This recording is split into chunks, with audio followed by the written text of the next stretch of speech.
Good evening, ladies and gentlemen. This is another episode of Full Court Thrillos with Dimitri and Ioannis. Olympiacos has just lost the Final Four semi-final against Monaco in Abu Dhabi. Not what we were all hoping for, not what we were expecting. Very tough result, very tough loss. Loss for words. Difficult to do this show. Not gonna lie. I'm feeling it. I'm very upset. I'm heartbroken. My stomach's in bits. So I'm gonna pass it over to Ioannis to give us his first impressions before we talk briefly about the game. The obvious question is, how are you feeling? I don't feel like I can say exactly how I'm feeling right now because this is public. But yeah, disappointed, in disbelief, honestly. Just incredibly disappointed at this point. I mean, the only slight silver lining is that Panathinaikos lost their semifinal as well. The only silver lining. If they hadn't, oh my god. If they hadn't, it would have been even worse. But I would have. I don't know how I would have reacted if they hadn't. Either way, man, it's just bad. It's bad. It's deflating because this was a season. This theoretically we were the best team. We had the best squad. This was our year. There were no excuses. No excuses this year. Just no excuses. But Monaco were better. We were bad. Right. Let's talk about the game. Very bad game from Olympiacos. Seemed like we were never in it. Seemed like, I think, apart from about 2 minutes at the end of the third quarter, where we sort of turned the dial up on defense and turned the game from a 12-point game to a 4-point game with like an 8-0 run, and then about 2-minute period in the fourth quarter, I'd say about between the period of 4 minutes and 2 minutes, 1.5 minutes, around that period in the fourth quarter, where we turned the game again from like 13, 14 points down to 5 points. Apart from that, I thought we were really poor. I thought Monaco were the better side. I thought they wanted it more. They out-rebound us. They out-hustled us. They out-defensed us, which, unfortunately, when Olympiacos is not the better of the two teams, when they're not the better of the two teams defensively, they lose. It's as simple as that. We're not a team that wins based on our offense. We're a team that wins based on our defense.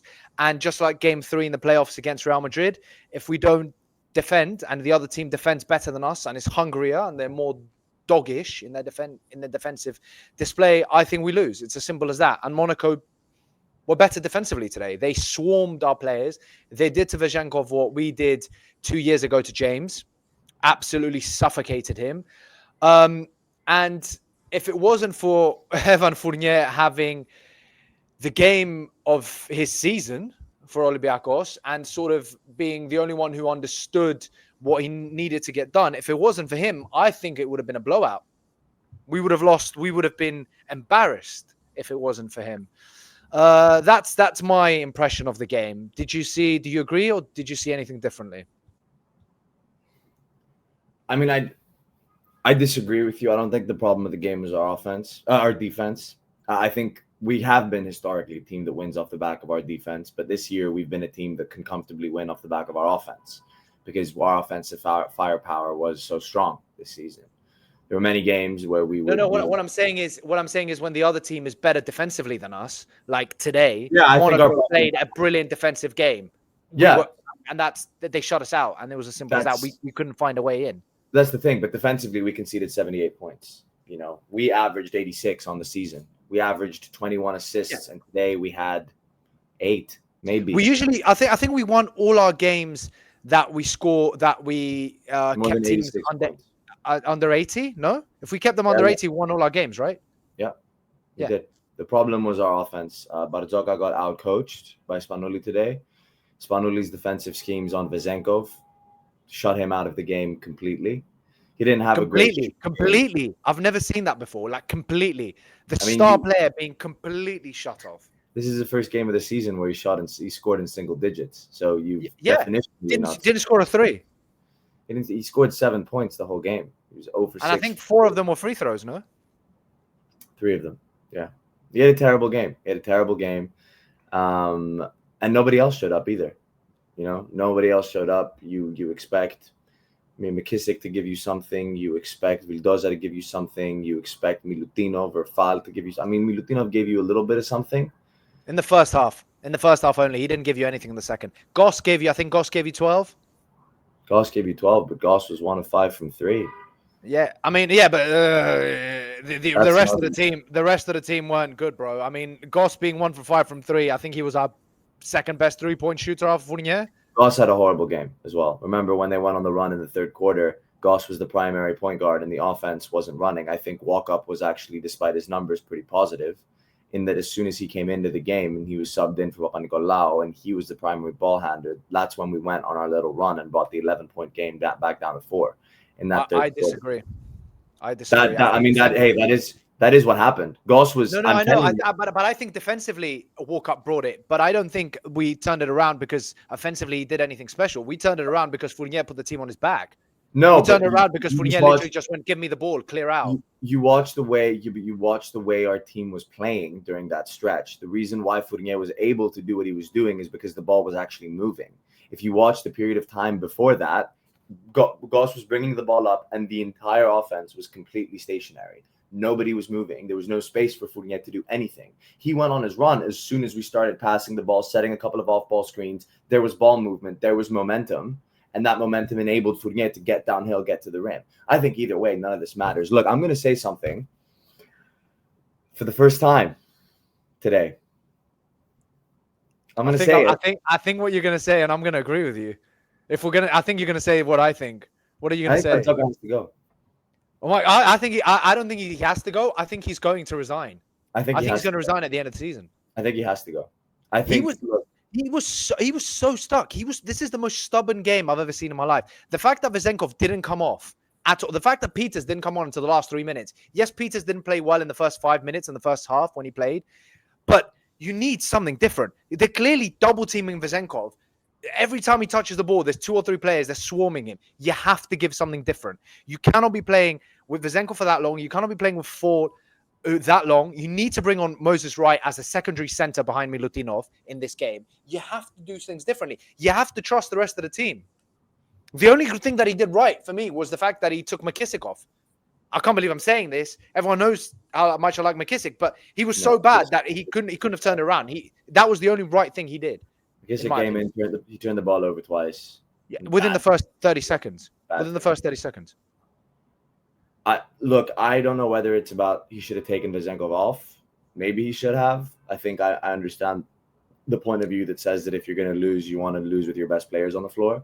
I seem to recall during the first half against Real Madrid, a lot of Olympiacos fans were angry that Vezenkov was off the floor because they said he's the MVP, he's your best player, he needs to be on the floor no matter how he's playing. So I understand the idea of keep him on the floor because he has that something special. He can make the tough shots. At the same time, maybe design something different offensively. Maybe call a timeout and draw up a few schemes to get him a few good looks. He didn't get any good looks. He didn't start the game well either. He had a couple of good looks in the first quarter, and he was 0 for 3 on that. Yeah, they missed a big layup as well. That was quite open. Big threes. It was terrible. But I honestly, back to the point, I think Bartzokas has to go. I think, when is enough? It's been 4 years in a row. We've gone to the Final Four. 2 out of those 4, we had the best team.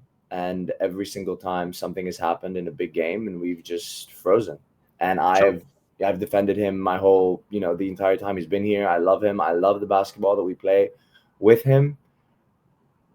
But today's inexcusable. This today is inexcusable. And there's nothing I can say. He was completely outcoached by Spanoulis, who's been a head coach for a year. Yeah, look, Monaco, they played well. Hey, look, the way they played today, the ball was moving. Even when we were going on our runs. And I remember there was one, we were up 4, and they were just swinging the ball around and finding the open 3. And it was just, there was nothing we could do. Alpha Diallo had a monster game, 22 points. Blossom game as well. Is that his name? Blossom game? Yeah, Blossom game. He when when we were really pushing for it, he was the one that kept them in that game. He was making tough shots on tough defense as well. And the 7-footer they have, the tall guy, Jatier, what's his name? Jaite. He had a great game. What is it? 11 points in 20 minutes. And he was hitting his free throws. It felt like we were playing with the attitude that we've already won 3 titles. We don't need it. We weren't diving for loose balls. We weren't playing with the kind of hustle and pressure that we needed to play. The only player that understood the assignment today was Fournier, and he's the only new player on the team. I mean, I'm exaggerating, of course, but he's the only one that showed up today, and he's new. I mean, walk up, McKissick, Fall. You've been here for 4 years. Do something. I think this is a changing of the guard in many ways. Yeah. I think, it's McKissick's time is up. I think Papanikolaou is going to have a reduced role next season. I think Walkup's going to have a reduced role. A lot of things need to change. Keenan Evans is going to come in. We're going to need to, get a new player on the wing to take some of Papanikolaou's minutes. This is just beyond disappointing. And you have to feel for the people that traveled. I mean, I've traveled a lot to Final Fours, but I haven't the last couple of years. How many people have now gone to 4 straight Final Fours? Belgrade, Kaunas, Berlin, and now Abu Dhabi to see this. The team didn't even show up. They might as well have stayed in PDA. They didn't play. Yeah. My friend is out there. He was he met the squad. He was staying in the same hotel. He played defense on Valanciunas yesterday. It was like the weirdest thing. And now today he's gone and seen that. Like, how do you? And the fans were great. They were the loudest fans. They were great in the Panathinaikos game as well. Our fans, they were the loudest in the arena. I was talking to a mutual friend of ours, and made a good analogy. He said, on Bartzokas leaving, he said, the Boston Celtics had Brad Stevens as their head coach for many years, and they would finish the number 1 spot, and they would, always come up short in the playoffs. Brad Stevens moves into a front office role, and within 2 years, the Celtics win the championship. You know what I mean? Yeah. So you can finish high in the regular season. You can, we finished second 4 years ago, first 2 years ago. Okay, we finished 5th last year, but a few like a win or 2 off the top, and now this year we finished first, and every year we come up short. At what point do you say enough is enough? I think that's the headline. I think that's the story. I think it's about. I think it's time. I think he knows it's time as well. I think that game. He hopefully he wins the Greek league and he goes out on a high, because it's not like you'd be winning the Greek league against a shit Panathinaikos like we had a couple of years ago. Beating Panathinaikos in the league in the finals would be a good result because they're a good team. Don't get me wrong, and it'd be great to beat some of those twats that they've got over there. But I think after that, I think he knows. Okay, I think basketball is moving away from the style of play that Bartzokas is playing. I think we're not necessarily we're dinosaurs, but we're the only team doing things the way that we're doing. And I think certain type of players and certain type of basketball needs to change a little bit. Where basketball is moving much closer to the style of Paris than it is to the style of Olympiacos. And we need to move with the times, I think. I think we need players like TJ Shorts, like Keenan Evans. Don't get me wrong, always players like Walkup and Goss are going to be useful and important. But I think we don't have an athletic 5. We have Moses Wright, but he doesn't play him enough. We need people. We can't be playing with Milutinov and Fall. Like Milutinov, I thought first half he was the only player outside of Fournier that was above average, especially defensively. But he didn't offer enough. Like, you need someone. You need a Lesor type big, in my opinion. You need guards that are going to be scorers outside of Fournier and Vezenkov. Like, you cannot. It's just, yeah.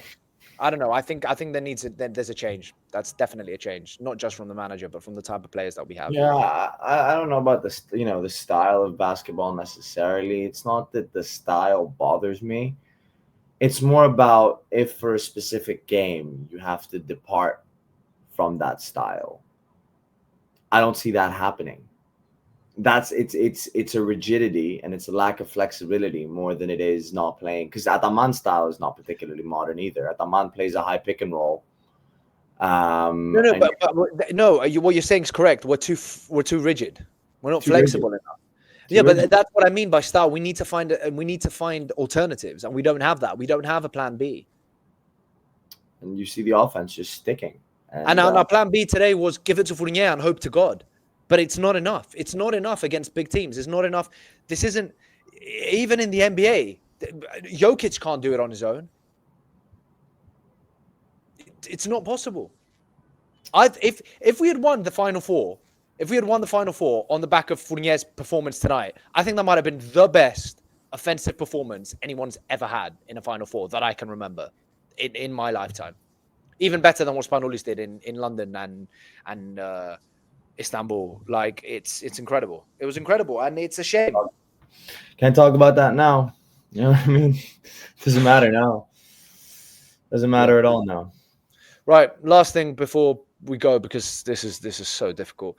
The game on Sunday, crazy. We're playing Panathinaikos. I mean, they need to get rid of this third place game. It's a joke. They need to get rid of it completely. However, we're playing Panathinaikos. Are the teams going to treat it as a friendly? The game means nothing. At least in the Greek league in the regular season, it kind of means, who gets home court advantage. Even if you've won the first game by like 20, even if you've maybe lost the game in the season, there's sort of something to it. This game means literally nothing. I don't think I've ever had an Olympiacos Panathinaikos game in basketball that means less than the game on Sunday. But do you think the players are going to feel that way? Do you? I mean, obviously they're going to be disappointed, but is there going to be any reaction from either team, do you think? I don't think they care. Yeah, no one cares. Right. Who cares? And on that lovely note, no one cares. Well, this wasn't fun. Hated every second of it, but yeah. We'll do it again in the Greek league. When are the finals starting? Is it next Friday? Next weekend, yeah. Next weekend. Friday or Saturday? I think game 2 is on Tuesday. Is on Sunday. So I think so probably Friday. Okay. Yeah. Well, we'll find out and let you guys know. Yeah. Anyways, thank you for joining us. Disappointment, heartbreak, not how we wanted this to end. Really thought we'd be better. Anyways, catch you in the next one. Peace out, guys. Thanks, everyone.